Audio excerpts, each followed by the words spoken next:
Good evening, everybody, and welcome to the Hopkins Science Writing Program's Fall Thesis Reading.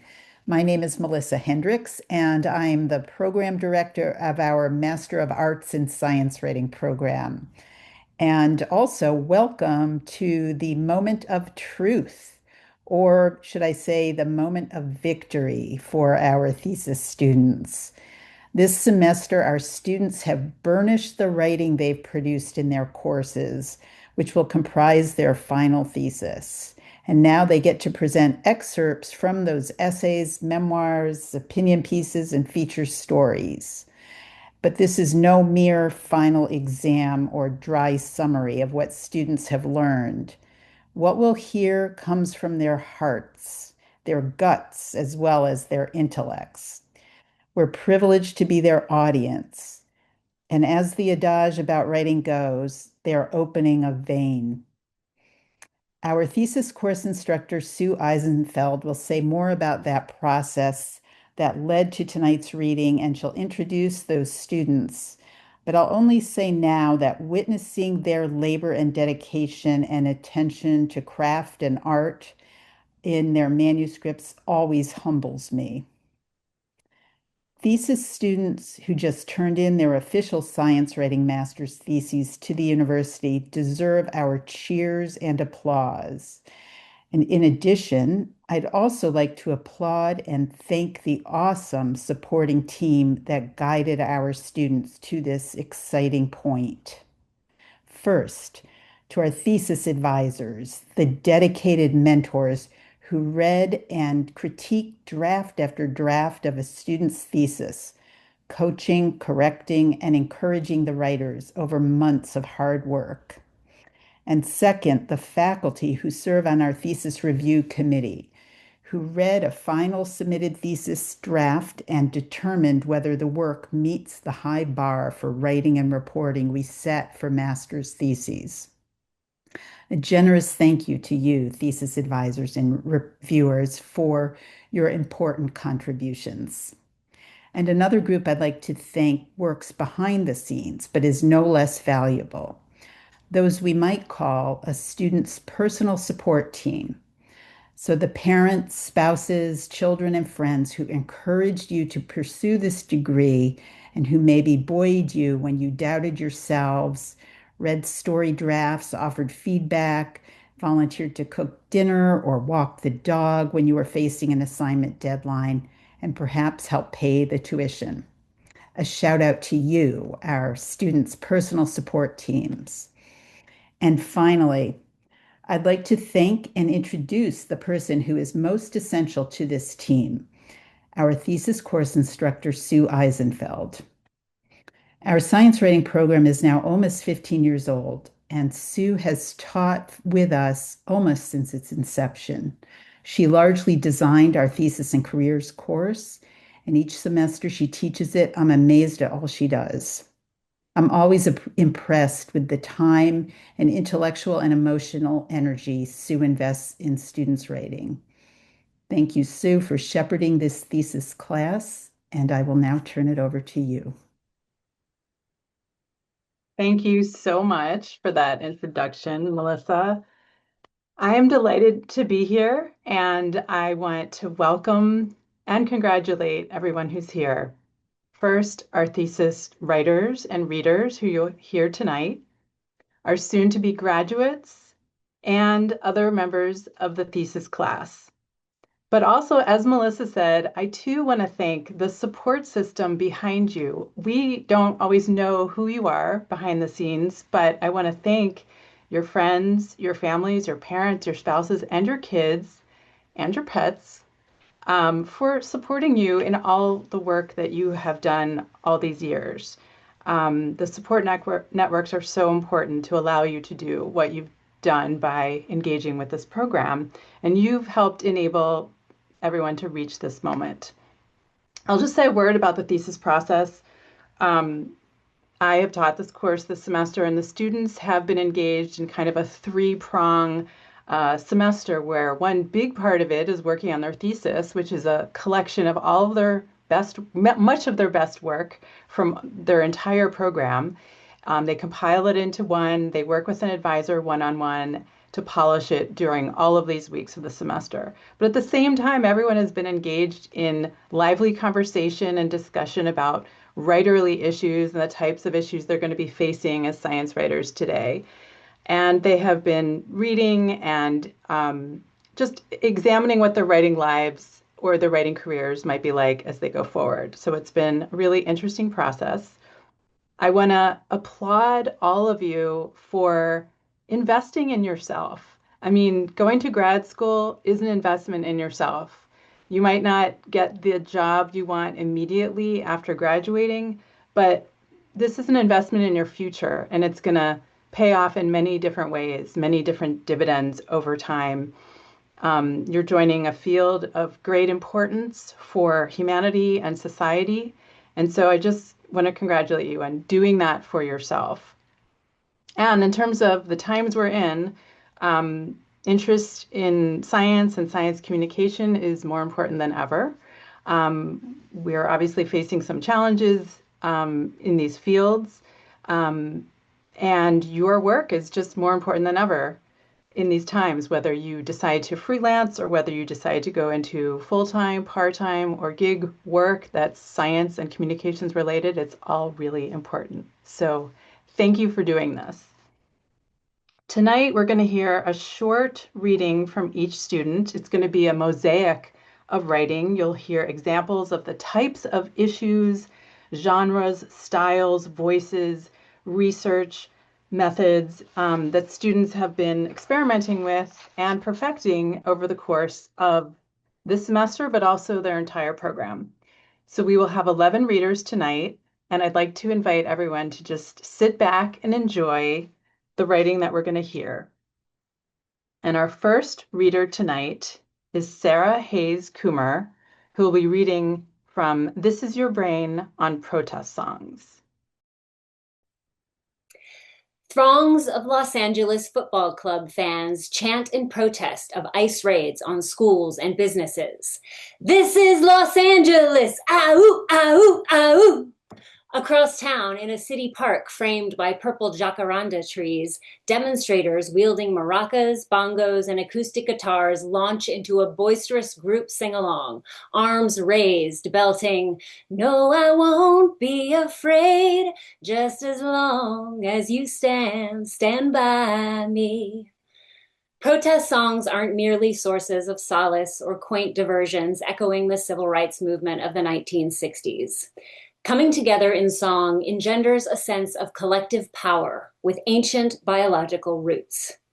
New research shows making music, especially in unison with others, creates substantial physiological benefits by synchronizing our brains and bodies to facilitate collaboration and establish a sense of belonging.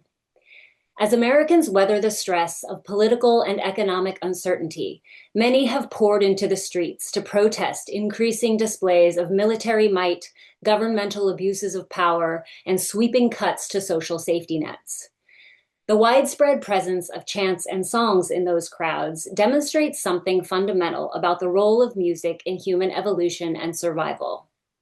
Music has been a vital driver of cohesive social movements for millennia, mobilizing legions in service of both peaceful and brutal aims. The beats that move our bodies also shape our brains. The brain's electrical rhythms, known as neural oscillations, physically align with musical rhythms and patterns, according to a 2025 analysis in Nature Reviews Neuroscience. This process, called entrainment, means that when we sing together, our brain waves pulse together, fostering a sense of unity and a seemingly effortless combination of perception and action known colloquially as groove, wrote the researchers. Singing and dancing alone or in groups can also release natural stress-relieving chemicals such as dopamine, serotonin, and norepinephrine, says Susan Magsamen, co-author of Your Brain on Art and executive director of the International Arts and Mind Lab at the Johns Hopkins School of Medicine. Her research shows that, like building healthy habits around exercise, nutrition, or sleep, making art, such as music, dance, painting, or gardening, can be, quote, an entry to stop chaos, and a means to recovery when established as routine.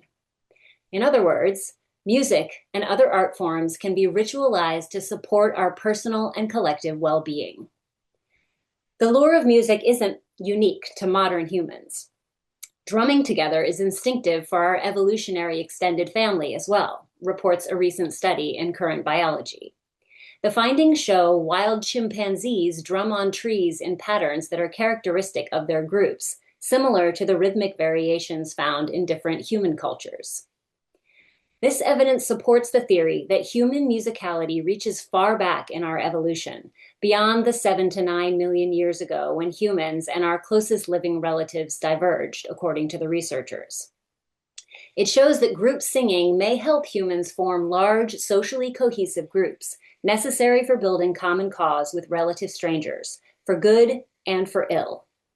Folk singers, religious leaders, suffragettes, and activists, from Gandhi's Salt March to South Africa's anti-apartheid movement to John Lewis's 1965 Bloody Sunday March in Selma, Alabama, have relied on songs to build solidarity and morale. However, Nazis, ISIS, and the Ku Klux Klan also famously used marches and chants for propaganda and to motivate troops toward violence. Medical researchers are increasingly interested in the healing potential of music as well. They are studying measurable neurological benefits in patients with neurodegenerative conditions, such as Parkinson's and Alzheimer's, as well as those with stroke and traumatic brain injury. Research shows music therapy can boost cognition and neural connectivity, improve motor function, reduce anxiety, and promote social interaction. Consistency is crucial to sustain the emotional and physiological benefits of music and dance, says Alex Pantel-Yacht, MD, co-founder and co-director of the Johns Hopkins Center for Music and Medicine. If you want to sustain the benefit of taking a medication, he proposes, you keep on taking it. Music is no different. Music brings us together, resonating in our brains and bodies, delivering measurable physical and psychological benefits, and amplifying collective strength. You don't have to be good at it to get great benefits, confirms Magzaman. Everyone can take part. From shrouded Afghan women creating viral solidarity by singing in defiance of Taliban virtue and vice laws, to middle-aged Americans in sweatpants gleefully lip-syncing with friends to their favorite pop anthems. As Stevie Wonder wrote in his song Sir Duke, famous for the chorus, "You can feel it all over," music is a language we all understand. Next up, we have Colleen de Belfons reading, Yes, Your ACL Can Heal. 15 years ago, I woke to searing pain in my left leg. White walls whizzed by, and fluorescent lights strobed overhead and tuned to the rattle of wheels rolling across tile. Muffled voices hummed, cold metal clanked against my back. Terrified, I forgot where I was. Then I remembered. Surgery. It was, apparently, over. Successful. I was on my way to recovery. But I felt everything. The suffering began when I stepped over a partition on a New York City rooftop. As my left foot landed, I felt a pop and shooting pain in my knee. It subsided enough to walk several dozen blocks home. By morning, my throbbing knee resembled a small tree trunk. Exams revealed I'd torn my anterior cruciate ligament, or ACL, a rope of tissue connecting the thigh and shin bones, stabilizing the knee. Healing was impossible, my surgeon told me, because the ACL has no blood flow.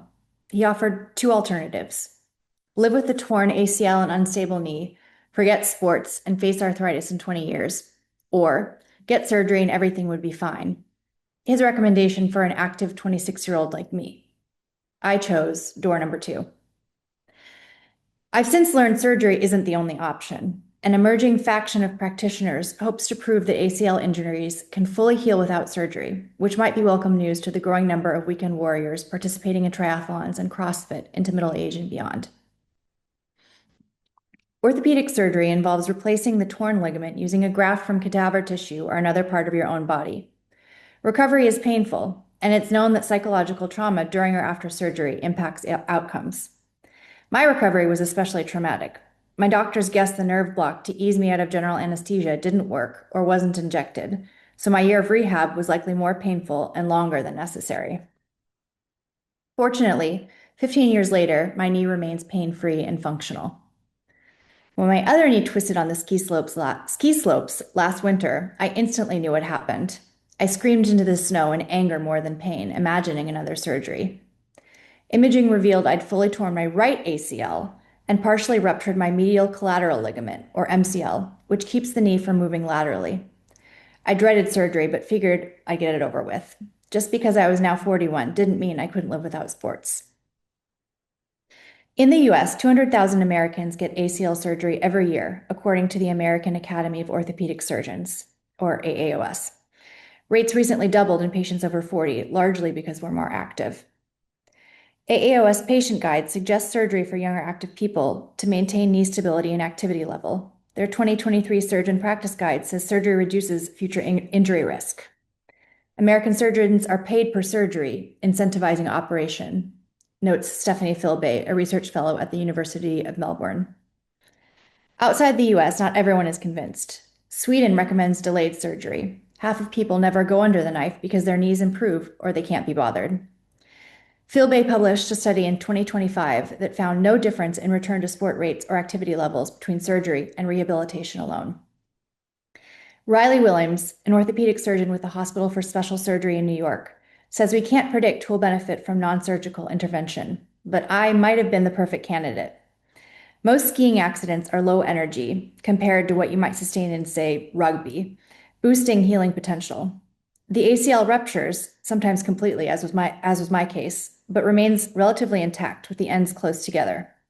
Plus, as a woman, I was at greater risk of post-surgical cyclops lesions or painful scar tissue behind the kneecap. That makes non-surgical intervention even more desirable. Doctors told me it also helped that I'm active, healthy, and still in my 40s, which improves the odds of natural healing. Problem is, exercise addicts like me resist waiting.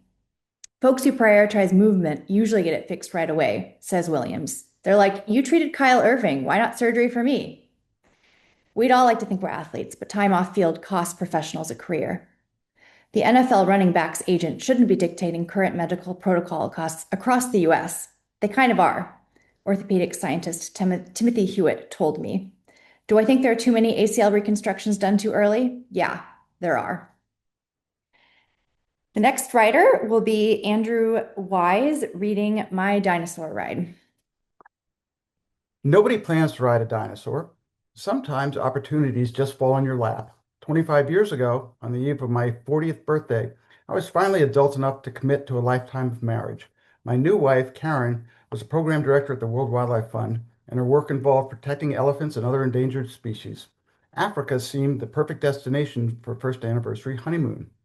I had backpacked across Africa in my late 20s, and those travels were punctuated by poorly researched and questionable decisions, such as when I tried to ride a wild zebra. A human was injured, but no zebras were harmed. One might think that my having a job, owning a business and a house, and entering holy matrimony would burn the stupid off. That was Karen's assumption when we flew 17 hours from Washington, D.C. to Johannesburg, South Africa. For the first half of the trip, she was pleased with her decision to marry me. We oohed at dozing big cats and foraging elephants and awed at tumbling waterfalls and frolicking jackass penguins. We sampled South Africa's finest wines and toured game preserves and botanical gardens. It was all upscale and adult. The climate and mood changed when we left the lush coastal plain. Our rented 79 horsepower Suzuki Swift wheezed over the Outeniqua Mountains and down into the more arid Klein Karoo. The town of Oudtshoorn had a weary frontier feel. I expected tumbleweeds to roll past the billboard that guided us to Kango Ostrich Farm. The owners greeted us in the gift shop before the tour. Maury was tall and lanky, his skin the color and texture of the tanned ostrich leather belts on display. His wife, Leslie, stood a sturdy 5 foot no inches, and her bear-sized Irish Wolfhound Major dozed at her feet. They were descendants of the Dutch and British colonizers of southern Africa, and they spoke a thickly accented English Afrikaans. They don't put their heads in the ground, Maury explained. Leslie pointed at a cantaloupe-sized eggshell and added, 2 dozen chicken eggs fit inside that. The South African couple led us outside to the ostrich enclosure. Steven Spielberg had released his blockbuster Jurassic Park only 7 years earlier in 1993, and Leslie told us the director had modeled some of his dinosaurs' gaits after the ostriches. Maury said, it's a dinosaur, you know. I didn't know. It looked like a bird, a very, very, very large bird, almost 9 feet tall, 300 pounds, but still it had feathers, wings, a beak, the basic bird parts. As the tour concluded, Maury asked if anyone under 75 kilos wanted to ride an ostrich. Here our memories differ. I recall waiting a beat or two before meekly raising my hand. Karen remembers me leaping up, shoving past 3 or 4 children and saying, me, pick me. He picked me. I confidently strutted over toward the bird dinosaur. It stared down at me with dead, soulless eyes. This was a wild animal the size of Shaquille O'Neal, not a docile giant turkey, an omnivore, not an herbivore. It would rather rip out my heart with its enormous clawed phalanges than be ridden. I imagined it plucking at my bones and sinews with its beak. A feeling somewhere between hunger and nausea gripped my stomach as the apprehensions and doubts surged. I looked toward Karen for support. Her glance spoke volumes. I was responsible for my choices and would have to live with the consequences. As I turned away, I realized I had been disavowed. 2 ostrich wranglers helped me up onto Ozzy. I clutched the wrist analogs at the front of the wings, hooked my legs up against the body, and leaned back Harley-Davidson style. Time seemed to dilate as the ostrich lurched forward. I felt that I was cogwheeling up to the apex of the roller coaster, death by theropod. The huge feet and toes gathered momentum, pistoning up and down like a jackhammer on a Manhattan sidewalk. Time snapped back to normal as we accelerated. By we, I mean a dinosaur and a marginally attached ape. One of the wrangler's jobs was to check Ozzy's run with a leather noose around its neck, but I heard the man yelp in frustration as the rein was yanked from his hand and the bird dashed off unfettered. An ostrich at top speed could match a thoroughbred down the stretch. This one could have passed Secretariat. Its legs clawed forward at every step, just like Spielberg's stylized velociraptors. I didn't experience the fleeting montage of my lifetime, but I was certain that death, dismemberment, or severe injury was imminent. Fortunately, the area was penned and the birds slowed at the fence. I fell forward and then off to the right, where the strong arms of a wrangler eased my graceless dismount. I winced and waited for the rake of a claw to the face while sprawled helplessly on my back in a cloud of dust. Like rodeo clowns, the wrangler sprang between me and my ride. The ostrich backed away and then turned in a gait that oozed contempt. The next reader is Andrew Fogel, who'll be reading Osage Orange, The Hedge Plant of America. Thank you, Sue. The broom handle down the gullet is an awful sound. The cow has been unwell for days, her left side swollen, her throat burning with thirst. A stopped esophagus holds her rumen gas in and keeps water out. And after days of unnoticed distress, there's no time for a veterinarian. For this job of gastric plumbing, the farmer is using the tool he has handy. Thrift like this, 7 decades of it, has kept his operation going. The farmer pushes. The cow's eyes roll. Through the heaving, slobbering, ungulate panic, a terrible wet crack. The wood handle has split. What follows is an ugly, profligate death. The farmer looks like he has seen great sin. The beef, hundreds of pounds of it, distilled over seasons from alfalfa and clover and hay the farmer has tended on these slight karst hills, has already started to sour. For a cattleman, it's a business loss, but not just that. He goes to fetch a chain for the truck. She'll be tied and dragged away from the herd to some corner where vulture and coyote and worm can render her to landscape. Deep in the cooling, splintered throat, mash, but unstuck, something green and warty and queer.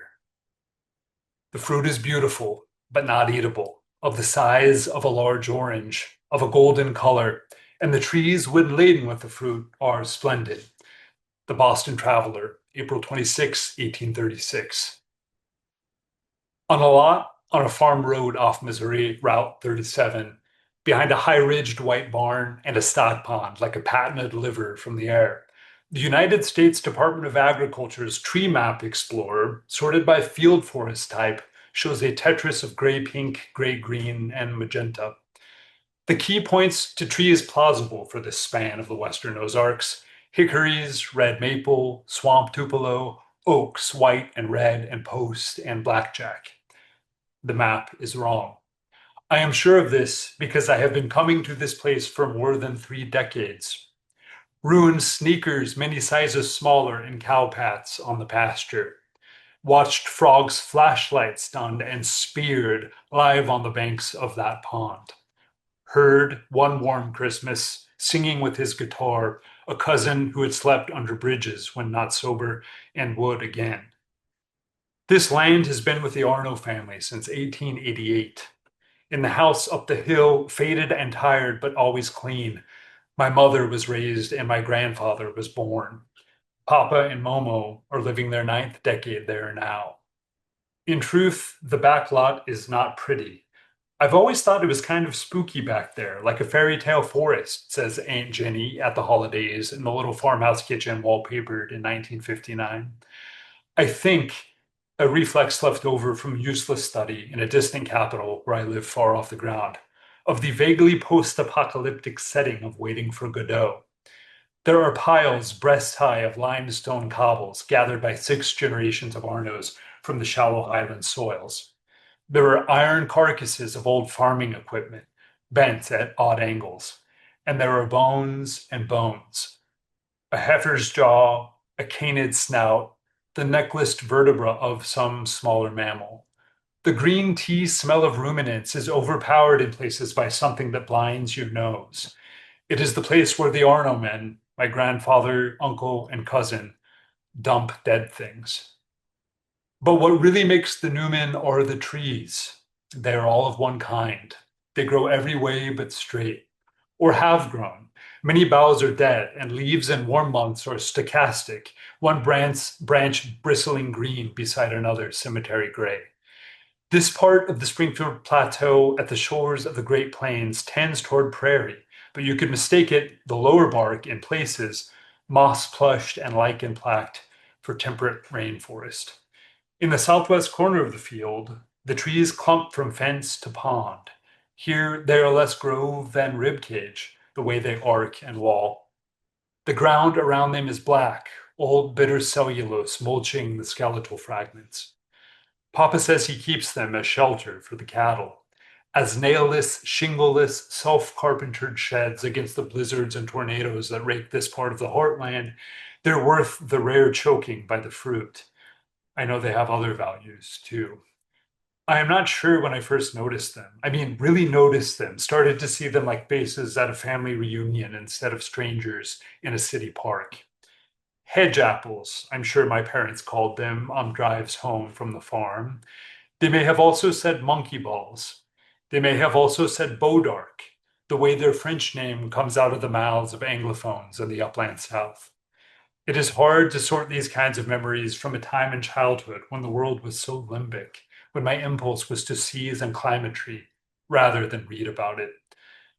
They may have used a name I would come to think of as one of the most beautiful of any plant in English.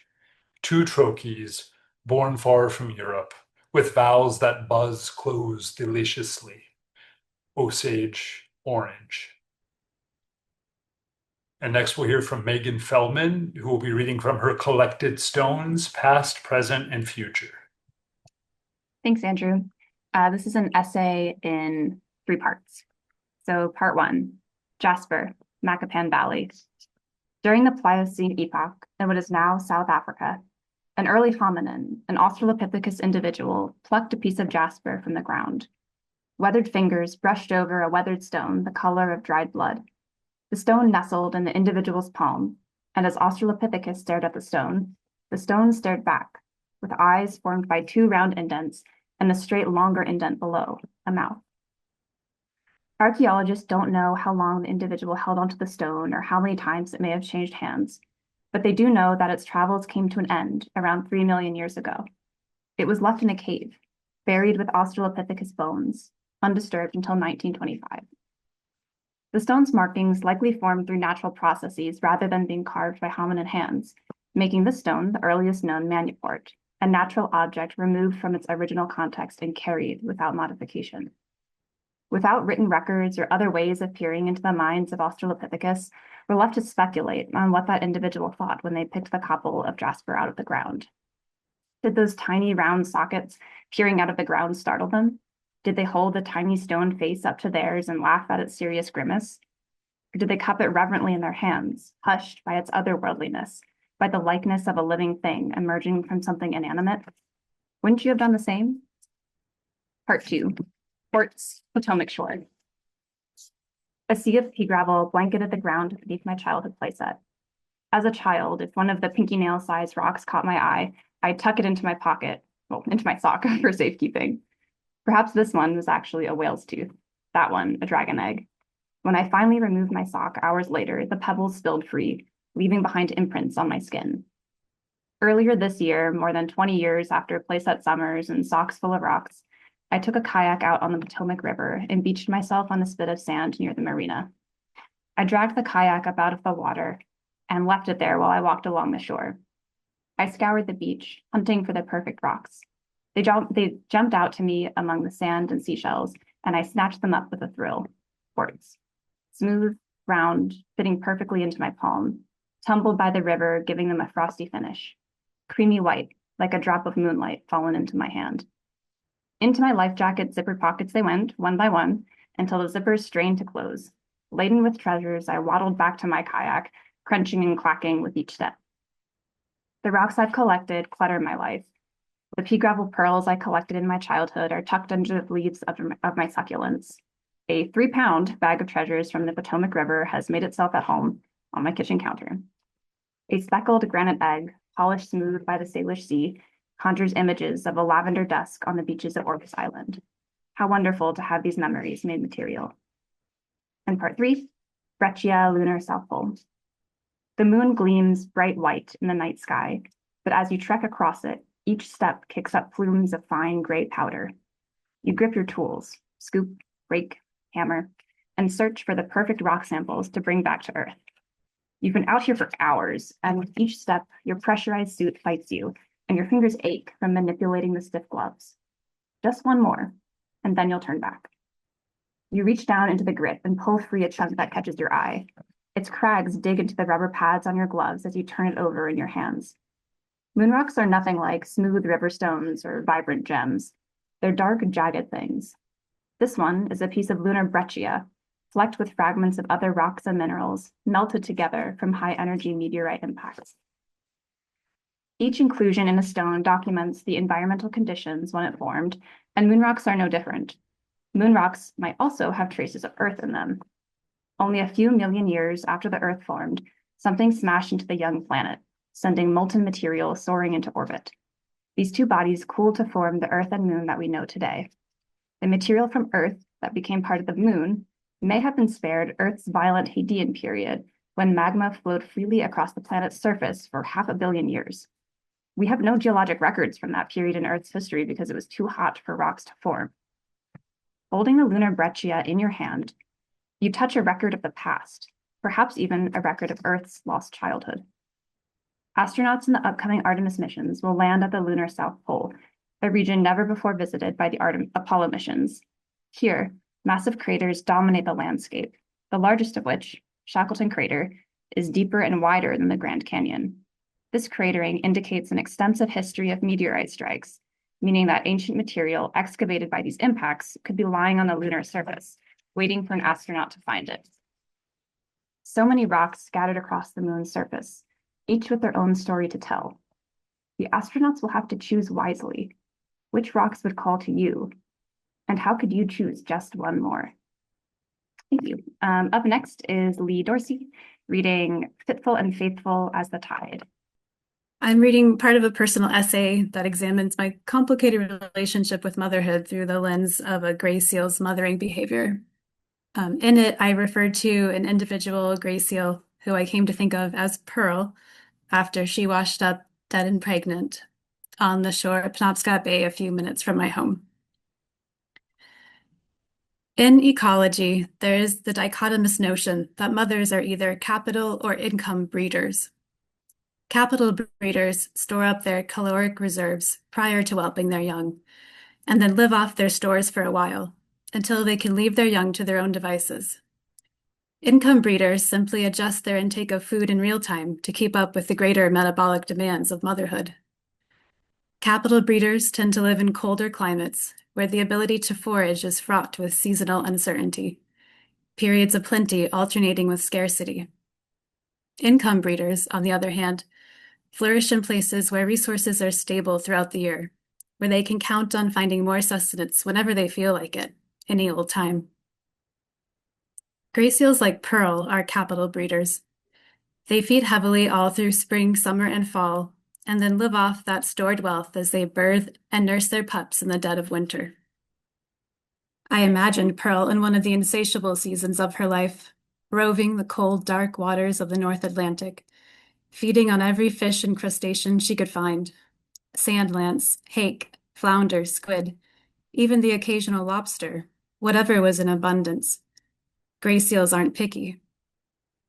After spending a glorious summer of replenishment in the deep blue sea, growing fat and sleek, Pearl would have returned to some freezing beach, likely the same one where she was born, to bring another seal child into the world. With each nursing session, she would have given away her hard-earned capital. At 50% fat, the gray seal's luscious milk is one of the richest in the animal kingdom.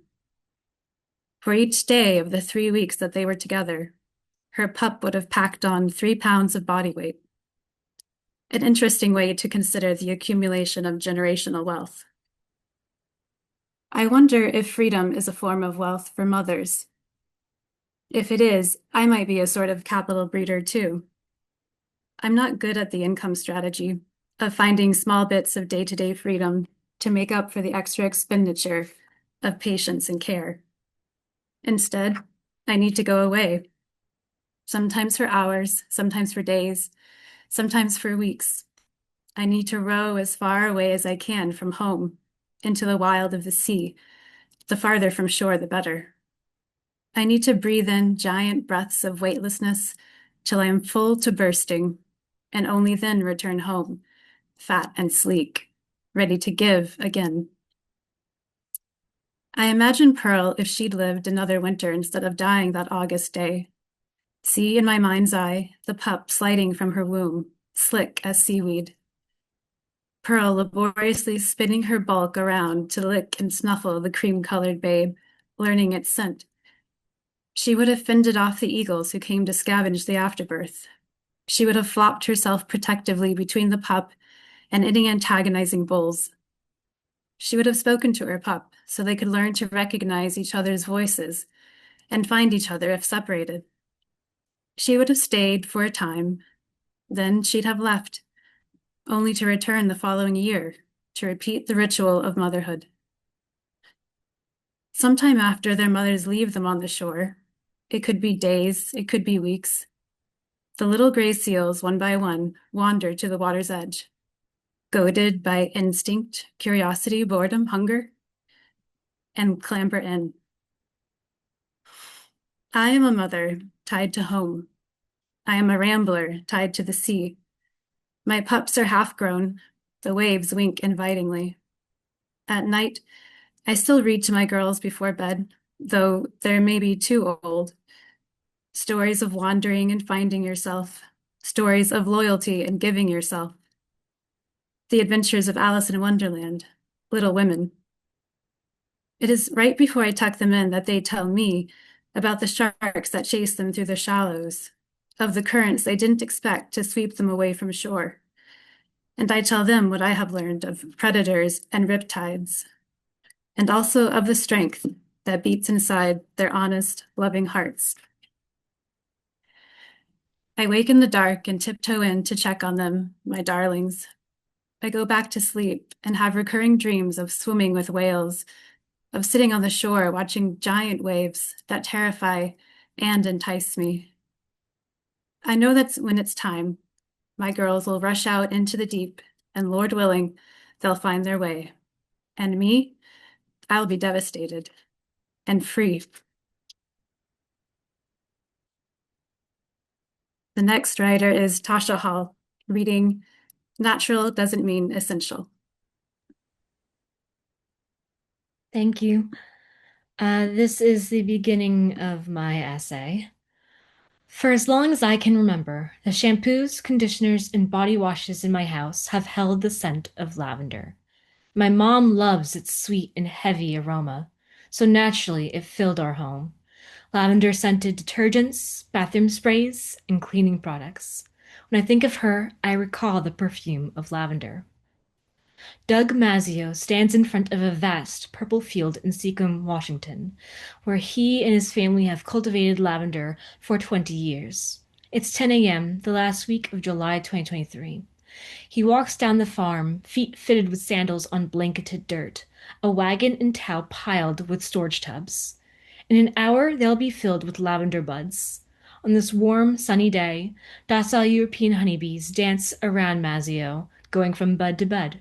The last of the morning dew has dried from the flowers, leaving them primed for harvest for their essential oil. After collecting around 45 pounds of lavender buds, Mazzio wheels the fruit of his labor to a still. On their farm, Lavender Connection, his family steam harvests the oil. They use a tall cylinder with a pointy coin top reminiscent of a Hershey's Kiss, from wherein a long, narrow tube descends into another cylinder where oil will be collected. When steamed, lavender oil's components can vaporize at lower temperatures than their normal boiling points, allowing the oil to condense with the steam for easy collection. Once the essential oil is mixed with the carrier oil, a dilution for safe skin application, it's ready to be enjoyed by those who can tolerate it. Dr. Sandy Skotnicki, founder of the Bay Dermatology Center in Toronto, described the following situation as a most poignant case against essential oils. A woman came into her office carrying pictures of herself with very florid dermatitis around her eyes, which swelled bright red and looked painful. The woman described the problem as occasional. Weeks, sometimes months, would go by before it reappeared, and she couldn't pinpoint the cause. Skotnicki soon learned the patient had a wall of essential oils for her diffusers. She'd use different oils depending on her mood, relying on their purported medicinal uses, such as lavender's calming effect or mint's energizing aroma. Skotnicki patch tested the patient, whose skin reacted to lavender oil, yang oil, and linalool.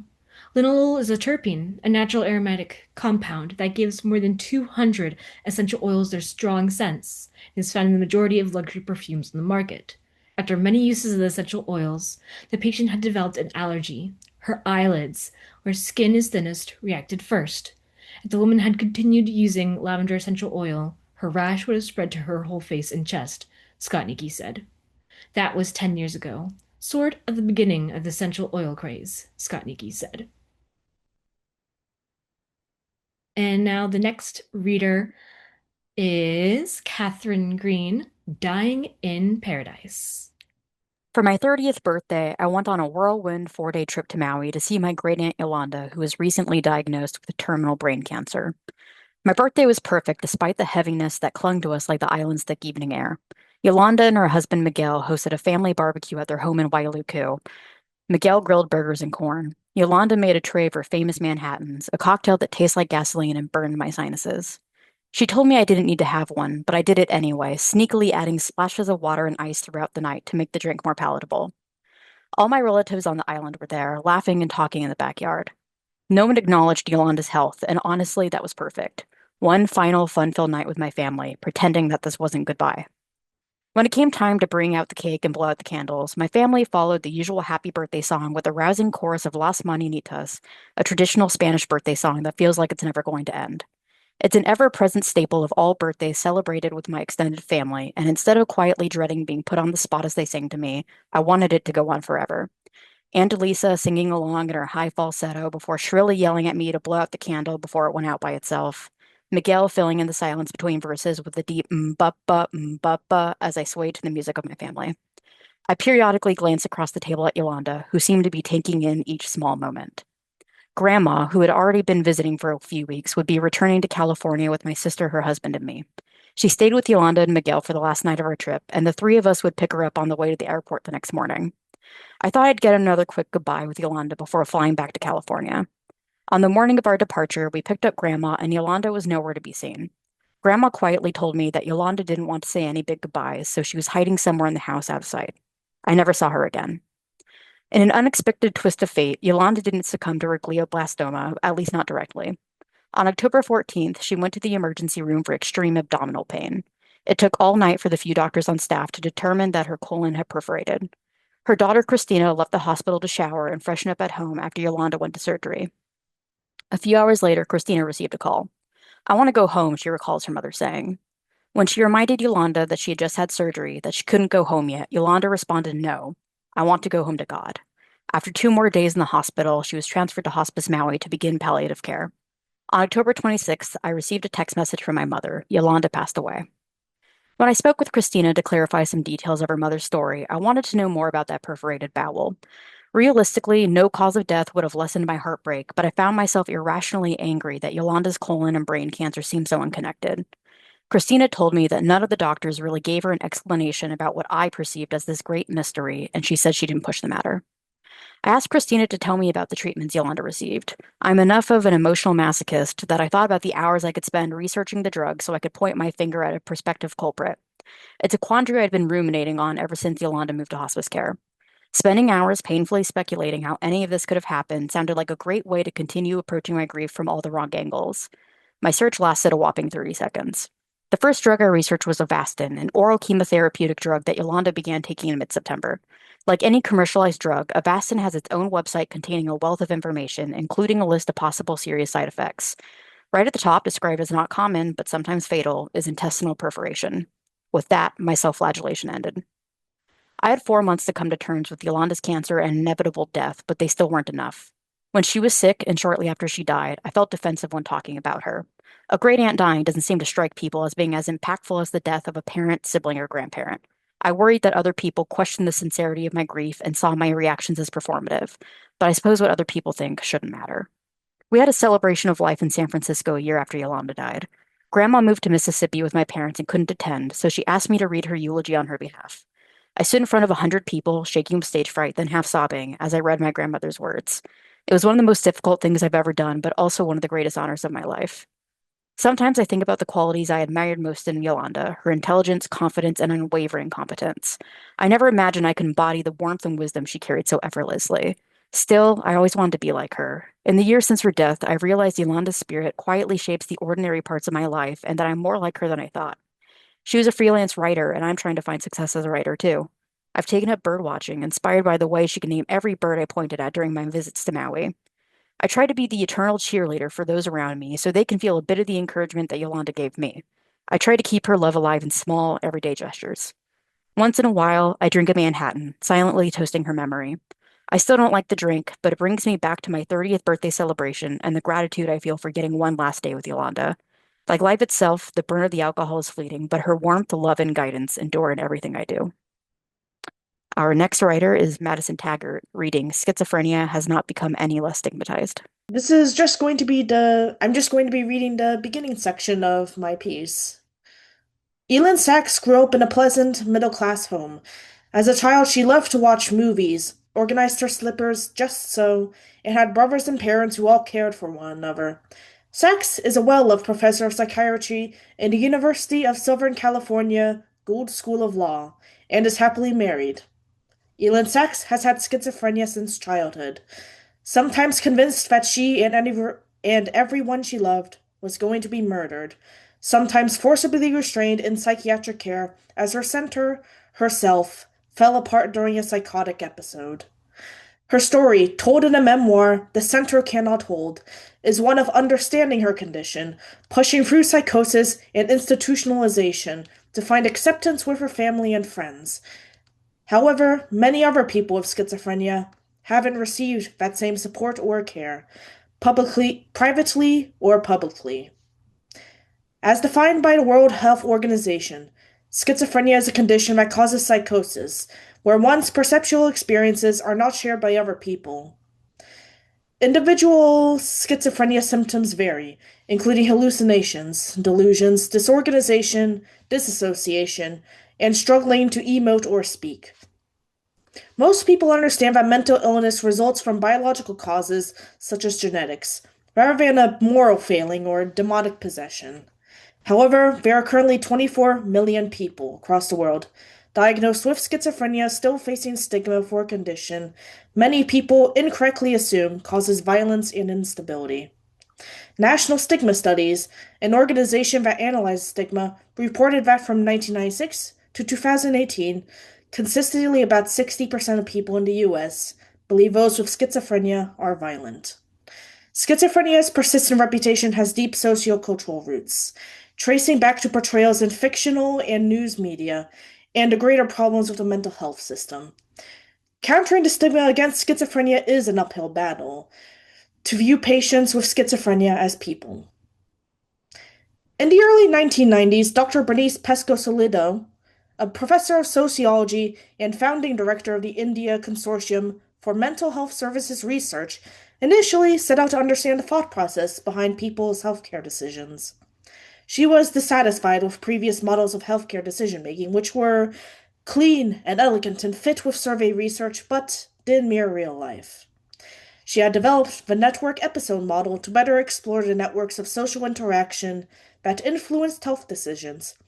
But soon, her curiosity about healthcare decisions led her to Irving Goffman's books Asylum and Stigma, and The World of Stigma. She tried researching more after her interest was piqued, but found a shocking lack of any new research on stigma. Goffman's books had been published in the 1960s, and there had been a flurry of research in the 1970s and some smaller-scale studies, but there is nothing modern. I thought that can't be right. I must be doing something wrong, Pesco-Solidio said. But her fears were true. There hadn't been a nationally representative study of stigma since 1950. This disturbing dearth of research drove Pesco-Solido to collaborate with other stigma researchers and found national stigma studies. Her experience with theory models led her to develop the framework integrating normative influences on stigma to find the sources of stigmatizing attitudes. National Stigma Studies has collaborated with the MacArthur Association to run these costly but critical national studies since 1972. To this date, the program has done one child study and 3 adult studies to better understand stigma and its effects, including the study mentioned above. In addition to what has already been said, 20 to 40% of the surveyed public advocates for forced treatment of schizophrenia patients, something not recommended by the American Psychiatry Association. The idea of most of the early studies to change stigma was to get people to believe that it was a real disease just like diabetes, Pesco-Solido said, but that link doesn't seem to be strong. While schizophrenia is known as a disease now, many people's opinions on the potential danger posed by those with the condition haven't changed in a significant manner over time. According to the study data, the belief that schizophrenia causes violence even seems to have increased slightly. It looks like people can change their ideas about disorders, and yet not change the prejudice and discrimination associated with them, Pesco-Solido said. And our next speaker is going to be Lillian Peck, reading The Brain's Betrayal, a personal experience with sleep paralysis. My temporary curse, my immobility, was a symptom of my body being in a state between sleep and wakefulness as I suddenly regained awareness coming out of rapid eye movement sleep. My brain had woken up, my body hadn't caught up. In the sleep state, the body, this magical and mysterious palace we inhabit, is vulnerable. During REM sleep, the stage where most dreaming occurs, the brain sends chemical signals, glycine and gamma-aminobutyric acid, to motor neurons on the spinal cord, lulling them to sleep and causing complete muscle relaxation in the arms and legs. Effectively, this process paralyzes the muscles so we don't physically act out our dreams, resulting in muscle attonia. Normally, that paralysis fades the moment we wake up, but sometimes, as happened to me, the mind becomes conscious before the body does. The state of torpor we experience in REM sleep is helpful at night when the world is quiet and we seek refuge in our beds. When awake, the paralysis is terrifying. The mismatch creates a brief but harrowing limbo where you can think clearly, but your brain is still sending the stay asleep signals to the muscles. I was locked in place. In my head, I pleaded for my arms to lift. I spoke to them like indolent toddlers, whining that they were too sleepy to start their day. You can do it. You got this, I told my arms. Just lift one finger. For some reason, my logic was this. If I could move my arms, my shoulders, even just one of my fingers, curse would be broken. In my head, I truly believed that a single twitch of a knuckle on my pinky finger would free me from the bounds of my passivity. It was impossible. Although I could feel my arms attached to my body, they were rocks. They weighed me down. forcing me to the bottom of my metaphorical lake of inertia. The amount of strength I attempted to lift my arms with could have lifted a car if I was ambulant. The unease, the anxiety, the sheer desperation I felt while fighting to lift my arm was unbelievable. If I had known that the best way to approach sleep paralysis is to choose the path of least resistance, I might have calmed down. At the same time, all common sense goes out the window. Although I thankfully didn't experience the typical hallucination event, I was able to convince myself that I would never escape from my body's prison. I gave up on my legs before anything else. I knew they were far too bulky and assumed that if I put energy into lifting my legs, I wouldn't have the energy to attempt to move my arms. Being unable to move one of the most essential parts of my body, the two limbs that allow me the freedom to walk, travel, dance, run, and drive, was terrifying. I take my legs for granted, I suppose. At that moment, I missed them because suddenly they weren't mine. They were useless and foreign, belonging to someone else entirely. Even the smallest parts of my body, my fingers and toes, were disloyal. My toes seemed insignificant compared to the larger issues at hand, but at that moment, I longed for them to twitch. I longed for anything to twitch. Finally, a rubber band snapped inside of me. I was free, and the first thing that moved was my arm. It was a sudden, jerky movement. I managed to shoot my arm up next to my head, pushing my face off the pillow, and I breathed a sigh of relief. My sleep paralysis felt like a car accident, and the recovery was so sudden that I felt whiplashed. My body still felt weak, but I wanted so badly to get out of that bed that I sprung up. I wiped the tears out of my eyes and told myself that I was okay. I got out of bed and looked at myself in the mirror. My body looked normal, albeit a little frazzled. One head, the hair tangled and wild from sleep. Two shoulders, tense yet slouched. Two bruised and battered knees from years of clumsy falls. 10 toes, their nails donned with flaking red nail polish. It took a long time to fully feel normal. I felt vulnerable and childlike, like I wasn't in command of my own body for the remainder of the day. For someone who craves control, lacking it is a chilling experience. What surprised me the most wasn't just the terror I felt, but how deeply the episode exposed something else. How fragile the connection is between the body and the mind. How deeply I fear losing control. I've started to wonder if there are other parts of my life where I feel trapped in place, unable to take action. There's always a chance it could happen again, but like with any other challenge in life, I can't let it stop me from living fully. The fears I felt so viscerally during my latest sleep paralysis experience won't hold me back. Thus, I tuck myself into bed each night, reminding myself that, like the other hardships I experience, it will be temporary and everything will be okay. Sleep paralysis is not death, nor is it a permanent curse. I will wake up. I always do.